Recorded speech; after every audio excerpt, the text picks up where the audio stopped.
From the Internet Law and Policy Foundry, this is the Tech Policy Grind podcast.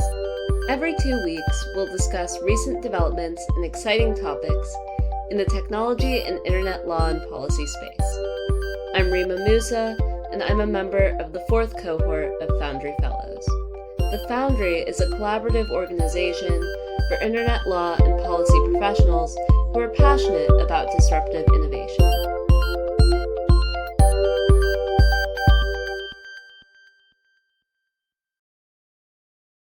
Welcome to another edition of Fellow Highlights, where we chat with ILP Foundry Fellows about their careers and current projects.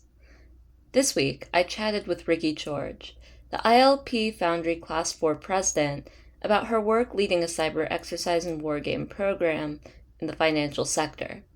We also discuss what's coming up with the Foundry. Hi, Rikki. How are you? I'm doing well, Reema. Thanks for having me on. Absolutely excited to chat with you about your career and also everything going on with the Foundry. So I want to start with you. What got you interested in the field of tech and internet law and policy, and cybersecurity in particular, as that's your field of expertise? Just walk us through your career journey. Yeah, absolutely. So I really kind of got my start, in many ways, fell into cyber. I started as an intern on the brand protection team at JP Morgan Chase while I was an undergrad.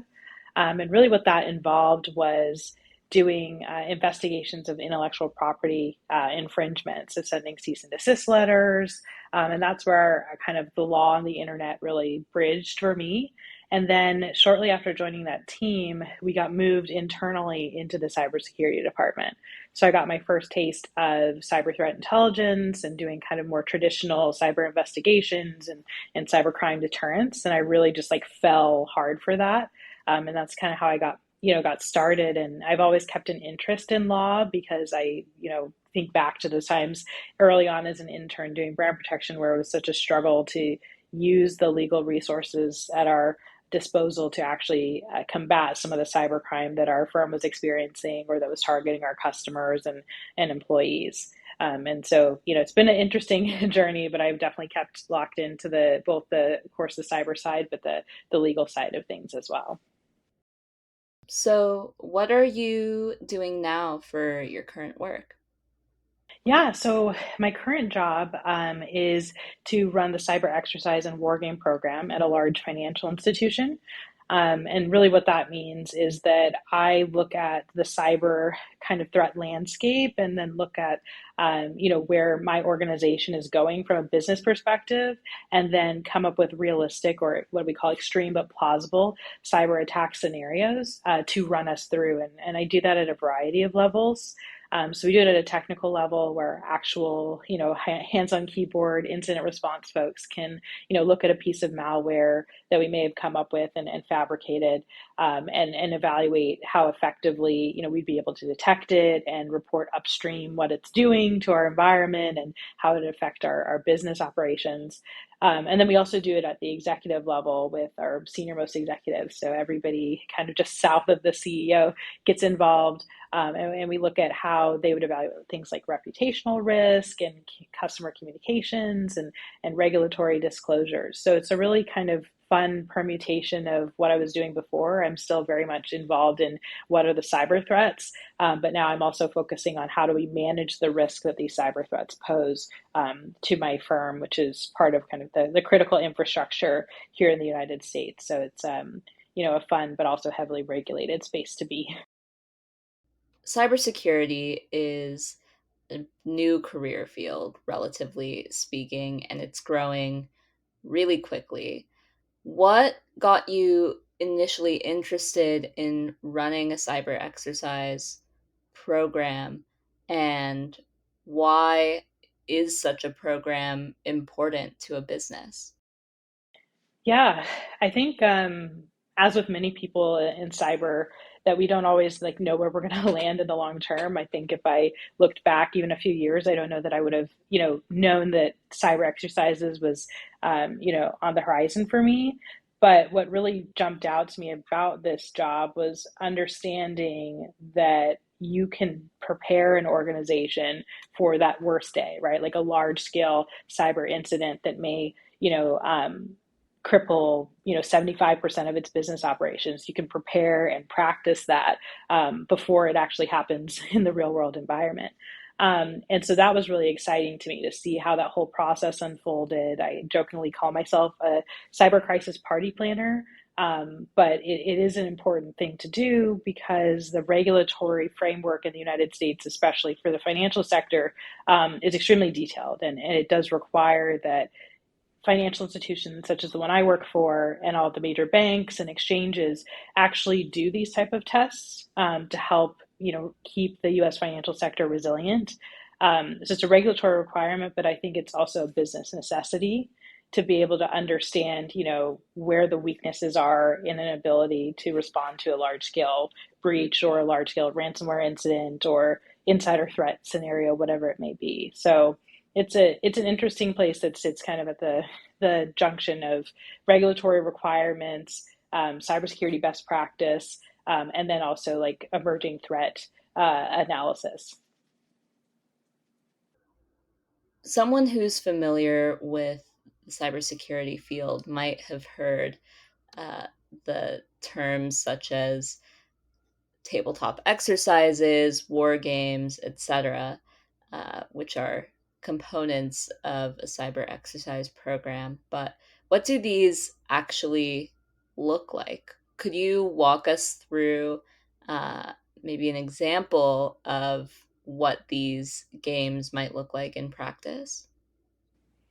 Yeah, absolutely. I think it's really interesting because there are so many different types, and that the type that's best at any given moment is really driven by the participants, the maturity of what we're trying to exercise. If it's a brand new incident response plan, doing something that's heavily involved may not be the best use of resources in comparison to a workshop or something like that. But to walk you through a scenario. If we were doing a technical drill, for example, we might come up with a cyber attack scenario. Let's say it's going to be a software supply chain compromise. If we think back to SolarWinds or something like that, that's certainly a hot button issue that people are continuing to discuss coming out of the past couple of years. But software supply chain compromise, we might come up with our own fabricated piece, a fake piece of malware that simulates a compromised piece of software that could have been deployed on our network, and we will give that malware to our incident responders so that they can do forensic analysis of it and identify, what is that malware trying to accomplish? What do we think in terms of attribution? What can we do to mitigate the risk that this piece of malware may pose if it was actually on our network? And so they may determine that it's targeting our customers or our clients. And here's that list of clients. And then they provide that to senior level management to make the decision around when do we tell our clients that we might have a malware issue that could affect, the integrity of them doing business with us. And so that's kind of how a technical exercise plays out. But at an executive level, you might actually have a team of executives in a room with then a group of folks down the hall or next door in another room prepared to answer any of the executives' questions, right? They're going to ask you what's happening, how's it affecting the business, what are our options to recover, and you need to really use a lot of people across an organization to make an exercise successful, because you need that one person who has nuanced business knowledge to be able to tell the executives that here's how we can recover and be operational again. Or you also need the person who has that very strong technical cyber knowledge to explain what happened and why it happened, and how we can stop the bleeding in that regard. So you might have two conference rooms full of different groups of people all working together to support the exercise, and one of them being a group of players and the other one being what we call a sim cell or a planning team. But that's kind of how some of the exercises are framed. And then they can be much more simple as far as, everybody's on a bridge doing a workshop, just talking about, the strengths and opportunities of a brand new playbook.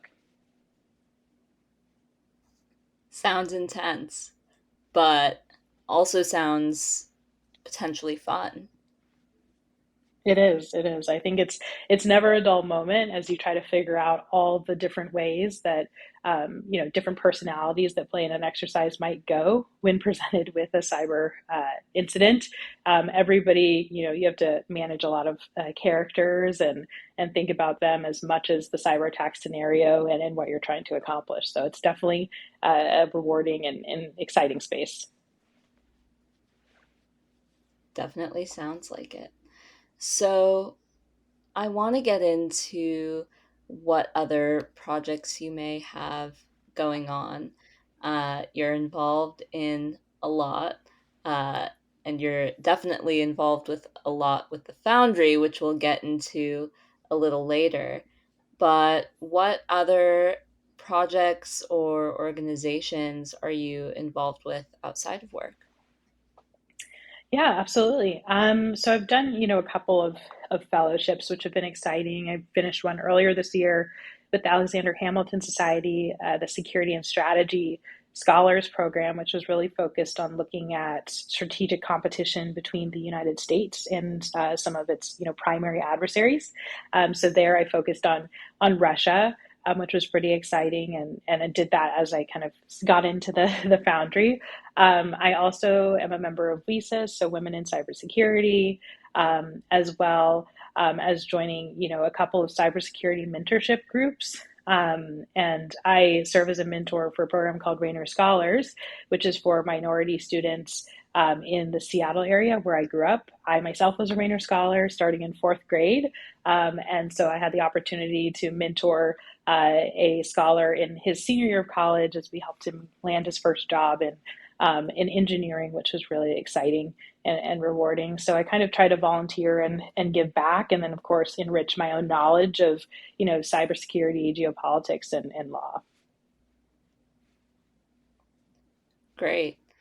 Yeah, I think mentorship is really, really a key part of this community of tech law and policy in particular. Of course, it's a part of, I think, any career field, but especially as this field emerges so dynamically and changes quickly, having that mentorship opportunity can be really impactful in staying abreast of what's going on and understanding how to navigate it. So it's great that you've served as both a mentor and have been mentored by others throughout your career.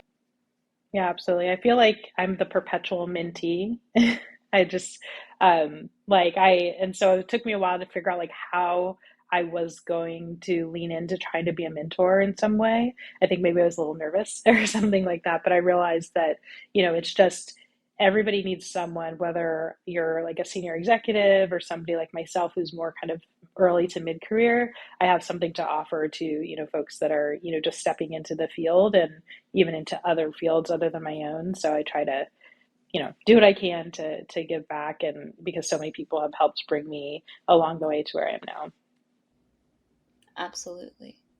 So, what's next for you? What are you looking ahead towards, whether it be uh, in the cybersecurity field or specifically within your career? What do you think is uh, the most exciting, perhaps challenging uh, opportunities that are on the horizon? Yeah, that's something I definitely have thought a lot about. I think COVID gave us a lot of time to reset and recalibrate it and think about what's next. I left consulting to take my current job during the pandemic, and that was really intentional to set me up to be able to go to grad school. So I'm starting at Brown in their Masters of Science in Cybersecurity program this fall, where I'll be kind of in the policy track. which is I'm really, really excited about. It's taken me, almost a decade. It seems it's crazy to say that to get back to grad school from undergrad because I just feel like I've been having so much fun in cyber and the work was so demanding and rewarding. But that's something that's probably I'm most excited for in the short term.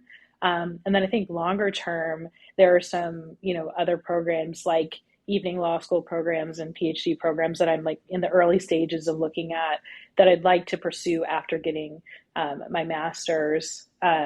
And then I would also say, like just from a career perspective, I'm really kind of at this precipice of moving up in terms of levels of seniority. So I'm, navigating that those challenging waters as well to figure out, where I want to go to next. But I really like doing the cyber exercises. I really enjoyed doing cyber threat intelligence and brand protection. So I think somewhere in that arena is probably going to be the right fit for me. And then hopefully, being able to ascend to a more senior level position in the next couple of years, I think would be a big milestone to accomplish as well. Well, that's incredibly exciting. Huge congrats on grad school and excited to see how that goes and your career path in the future. I think it'll be fantastic to learn and watch your experience. So, something else that's very exciting and shifting gears a bit, you were recently elected to be the president of our fourth class of fellows here at the Foundry. So, if you've been listening for a while, you might be familiar with the Foundry. But, Rikki, could you give us a rundown on what the Foundry is, what the Foundry Fellows program is, and how your presidency has been going so far?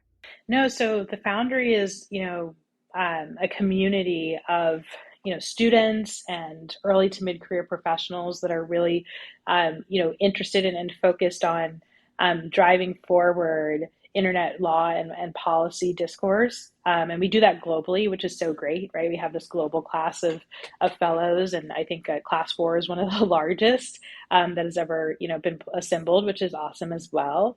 And the Foundry Fellows have a term and usually 2 years to go about accomplishing as much as we can in this space, whether that's through events and through this podcast, which is great. And we want to be able to just drive forward the discussion, have our voices be heard, so that we can make the internet and the law and policy that help govern it as strong and inclusive as possible. I was really excited to be elected our class president, but it's so great that we have such a strong executive board that I get to partner with, and of course, different committee and regional chairs. So it's been going really well. I think we have so many different work streams going on at the Foundry, which is really exciting for I think what we're going to accomplish. Not only throughout the rest of this year, but I think 2023 is going to be a really big year for the Foundry. And I'm looking forward to, continuing to lean in and work alongside everyone. Same here. I think it will be a really fun couple of years for us as fellows, but hopefully can create some impact for the entire ILPF community. So, what's going on right now with the Foundry that our listeners can keep an eye out for or engage with? I think we have, a couple of things that are taking place right now that are really exciting. And I would say, the first is our writing competition. So those that may be familiar with the Foundry already may already know of the annual hackathon that's been taking place with the Foundry. This year, we launched a writing competition to pair with the hackathon. We've already opened that up, so folks that want to submit, it's open to undergrads, grad students, folks that are getting like professional education, as well as anyone that's 2 years post completion of any of those aforementioned degrees. They can, submit a paper, and our theme this year is into the metaverse. So we're really looking at trust and safety, privacy, security, as well as even equity and inclusion challenges that the metaverse kind of poses. I think it's a really important topic. A lot of people are talking about metaverse, and that's great. I'm really excited to see what some of the younger folks and peers that are more, coming into the space in terms of internet law and policy have to say, because we are going to be the people that are running these different verses for years and years and years to come if this is something that, hangs around. So I'm really excited for that. And then we also in August are hosting our first live podcast taping, which is exciting as well, on August 18th. And so that's something also for folks to in the DC area to look out for engaging with us on. I think it'll be a good opportunity for our fellows to get to meet people in person, meet each other in person. The pandemic has really made that difficult. But as well as kind of take what we're doing to the next level and have some amazing subject matter experts that want to be in person with the folks that also support the Foundry's programs as well. Absolutely. I think it is a really exciting time for the Foundry and so many ways to engage. So definitely check out the writing competition as well as the upcoming live podcast taping, which we'll be sharing some more info about as it gets closer, but you can also check out some info in the show notes. So, I want to look ahead a little bit. What can our listeners look forward to as far as the hackathon? What's to know there? The hackathon is, it's coming together. It's going to be, I think, really, really engaging. As I said, we're doing the writing competition at the same time. We're kind of in partnership with that this year, which is new. So folks can also participate in the hackathon, which will be in October. Same theme, so into the metaverse and exploring some of the similar challenges, but really in a team format, which I think is amazing, especially for those that might be students or early career professionals, to be able to partner up with a team of other folks who are really interested in this space as well to come up with some policy solutions to the challenges that the metaverse poses, I think is going to be really compelling and rewarding. And we'll also be doing some events ahead of the hackathon. So you don't have to be a technical expert. You don't have to be a legal expert or privacy expert to feel like you can add value. We're going to have some events taking place ahead of time in September that will serve as training of sorts, just to give people kind of a nice base level of knowledge around what the metaverse is, what some of the privacy challenges are, trust and safety, and a variety of other things. And then we're also exploring doing a potential kind of networking event as well in the metaverse. So look out for that as well as one of kind of the opportunities to engage with us ahead of October for the hackathon. But it should be great. We're looking forward to topping the participation that we had last year. We had strong participation and really good submissions and final papers from the different teams of the hackathon. So we're just going to carry that forward this year as well. Definitely sounds exciting. I can't wait until uh, I get to learn all about the metaverse because thus far it's one of those concepts that I hear about all the time and know very little about. So I think that it'll provide a great learning opportunity for anyone interested in emerging tech and getting to know uh, what's happening in the Web3 metaverse space. So, Rikki, before I let you go, I would love to hear what are you reading or listening to right now? Yeah, so I am a big podcast listener. I think I every day I'm consuming something. I would say, some of my favorite podcasts that I'm listening to right now are Vice's Cyber podcast.